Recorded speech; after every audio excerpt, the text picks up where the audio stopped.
उस समय भी सब लोग बैठे हुए थे, उनके प्रतिनिधित्व।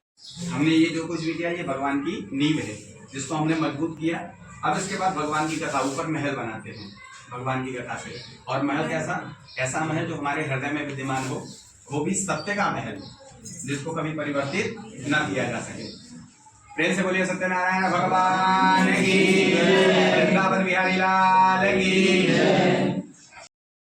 प्रकार से किया और भगवान की इस पूजा को करने से क्या क्या लाभ हुआ और किसको क्या प्राप्त हुआ। प्रथम अध्याय की जो कथा आती है इसमें बताया जाता है कि जैसे आज हम सब यहाँ विद्यमान हैं, इसमें किसी के पास जरूर कुछ ना कुछ परेशानी होगी।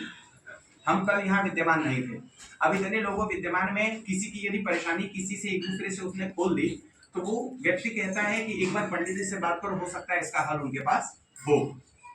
इसी प्रकार से सत्यनारायण भगवान की कथा है।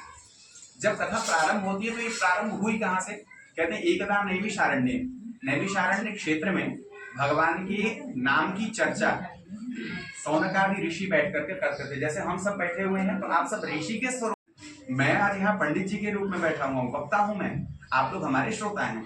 मैं आज सूत जी महाराज के रूप में यहाँ विद्यमान हूँ, आप लोग शौनकादि ऋषियों के रूप में विद्यमान है। और यह जो क्षेत्र है इसको नैमिषारण्य क्षेत्र कहा जाएगा। जहां भी भगवान की कथा होती है वो नैमिषारण्य क्षेत्र कहा जाता है। तो ऐसे ही सब होता है जल, और अयन मतलब होता है घर। जिसका घर जल में हो, क्षीर सागर में भगवान विष्णु का स्थान है, उनका निवास है। तो जिसका स्थान जल में हो, जिसका घर जल में हो, ऐसे सत्य स्वरूप की हम भगवान की कथा सुनने के लिए यहाँ विद्यमान है। भगवान की कथा 5 अध्यायों में लिखी गई है। भगवान की कथा 5 अध्यायों में लिखी गई है। प्रथम अध्याय में बताया गया है कि भगवान की कथा कब होगी, कैसे होगी और लीलाकरणाम। भगवान के आरती अर्पण करें। देव वंदनम, दैवी आदि वंदनम, स्वाद वंदनम, आत्मानाम वंदनम, परमात्मा नाम वंदनम, नारायण भगवान अपने तरफ करें। नीचे रख के आरती करें, आरती के प्रणाम करें।